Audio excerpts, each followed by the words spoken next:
फिर हम monster association के हमले के बाद हीरो एसोसिएशन में मीटिंग चल रही होती है, जहां पर वो लोग एल्डर सेंटीपीड की बात कर रहे होते हैं, जिसे साइतामा ने एक ही मुक्का मारकर उड़ा दिया होता है। और हमेशा की तरह हीरो एसोसिएशन को ऐसा लग रहा होता है कि यह काम किंग का था। तब वो लोग सिल्वर फैंग के बारे में भी बात करने लगे, क्योंकि वो हीरो हंटर गैरो को नहीं पकड़ पाया होता है, जिस वजह से उन्हें डर होता है कि अगर गाड़ा ऐसा हीरोज पे हमला करता है तो हीरो एसोसिएशन को बहुत ज़्यादा प्रॉब्लम हो सकती है। अब हम गैरो को एक ह्यूमन नहीं मान सकते हैं, क्योंकि अब वो एक मॉन्स्टर बन चुका है। तो इसीलिए जब वो अगली बार सामने आएगा तो हम उसे ड्रैगन लेवल थ्रेट घोषित कर देंगे और एक इमरजेंसी अलर्ट फैला देंगे ताकि उसे रोका जा सके।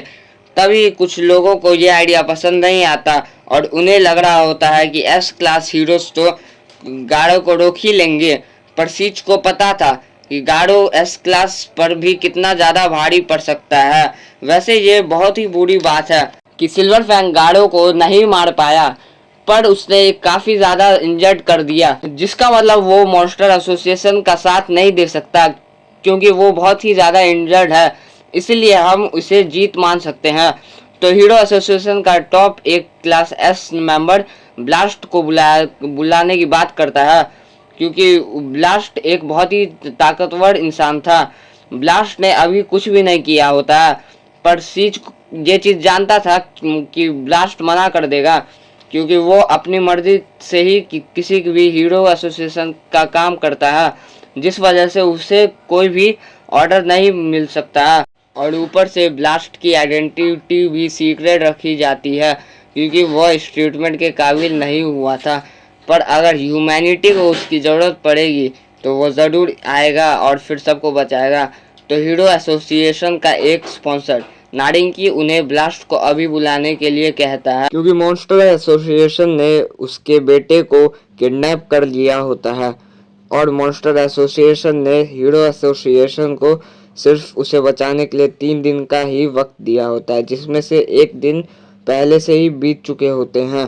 तब सारिंगी नारिंगी को ये यकीन दिलाता है कि वो लोग उसके बेटे को ज़रूर वापस ले आएंगे, क्योंकि सारिंगी रेस्क्यू टीम का कमांडर होता है। तब यहाँ इस काम के लिए टॉर्नेडो, पिग गॉड और सुपर अलॉय डार्क साइन को बुलाया होता है और टॉर्नेडो मॉन्स्टर एसोसिएशन की लोकेशन के बारे में पूछने लगती है, पर अभी तक चाइल्ड एम्परर उसी लोकेशन को नहीं ढूंढ पाया होता है।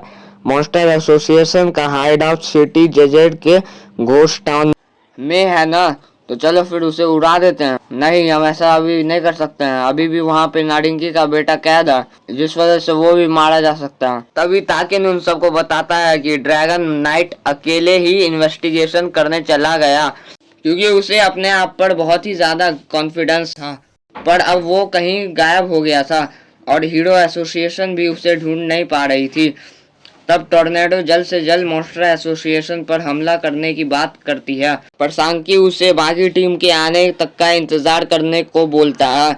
तभी हम देखते हैं कि वहाँ एटॉमिक समुराई भी अपने टीम को ज्वाइन करने के लिए आ जाता है और हम देखते हैं कि वो अपनी टीम के साथ माउंटेन्स और केव्स के अंदर मॉन्स्टर एसोसिएशन का हाइड आउट ढूंढने के लिए जा रहा होता है। तब सुपर अलॉय डार्क साइन उसे बताता है कि मॉन्स्टर एसोसिएशन का हाइड आउट घोस्ट टाउन में कहीं है, जिस वजह से एटॉमिक समुराई अपने साथियों को आराम करने के लिए कह रहा होता है, ताकि वो अपने लड़ाई के लिए अच्छे से तैयारी कर सके। तब वहाँ क्लास 1 का टॉप हीरो मिस्टर हैंडसम आ जाता है, जो कि एटॉमिक की बात सुनकर उसे समझाने लगता है कि वो लोग पिकनिक पर नहीं आए होते हैं। उन पर इल्ज़ाम लगाने लगता है कि अगर उनकी इग्नोरेंस से वहाँ बच्चा मर गया तो वो लोग क्या अपने आप को मार डालेंगे, तो इसका मतलब तुम भी टीम में आ रहे हो। बिल्कुल, उन मॉन्स्टर्स ने मेरा कॉन्सर्ट बर्बाद कर दिया, इस चीज़ का बदला तो मैं लेकर ही रहूँगा। ऐसी बात है, ज़्यादा चिंता मत करना, मेरे साथी बहुत टफ हैं, इसीलिए ये तुम्हें बचा लेंगे जब तुम मुसीबत में होगे। मजाक कर रहे हो? लगता है अभी भी तुम्हें मेरी कॉम्बैट स्किल्स पर भरोसा नहीं है। मैं क्लास ए में इसलिए रुका हुआ हूँ क्योंकि यहाँ से कंट्रोल करना इजी है। वैसे भी अगर मैं चाहूँ तो कभी भी क्लास एस में जा सकता हूँ। लगता है तुम जैसे बेवकूफ को ये पता नहीं है, मैं तुमसे ज्यादा ताकतवर हूँ। तो ये सुनते ही एटॉमिक समुराई गुस्सा होने लगता है और हम यहाँ पर एस क्लास हीरो पूरी पूरी प्रिजनर को देखते हैं, जिसे वार्डन ने आजाद छोड़ दिया होता है और पूरी पूरी प्रिजनर को इसके बारे में कुछ भी नहीं पता होता है। जब वार्डन उसे समझाता है कि वहाँ एक प्रिजनर पर एक कैट लाइक मॉन्स्टर ने हमला कर दिया है, जिस वजह से बहुत सारे प्रिजनर्स और ऑफिसर्स ने अपनी जान खो दी है, इसलिए वो चाहता है कि पूरी पूरी प्रिजनर्स अपने हीरो होने का फर्ज निभाए और दूसरों का बदला ले। तब पूरी पूरी मॉन्स्टर इस बात के लिए राजी हो जाता है और वहां से जाने लगता है। तभी एक प्रिजनर उसे एक प्यारा स्वेटर दिया होता है, जिसे पहनने के बाद वो काफी ज्यादा खुश हो जाता है। तब वह हम चाइल्ड एम्परर को देखते हैं, जिसे अभी तक मॉन्स्टर एसोसिएशन का हाइडआउट नहीं मिला होता है और वो कमरे में से सारे लोगों को बाहर भेज देता है ताकि वो मेट नाइट से बात कर सके।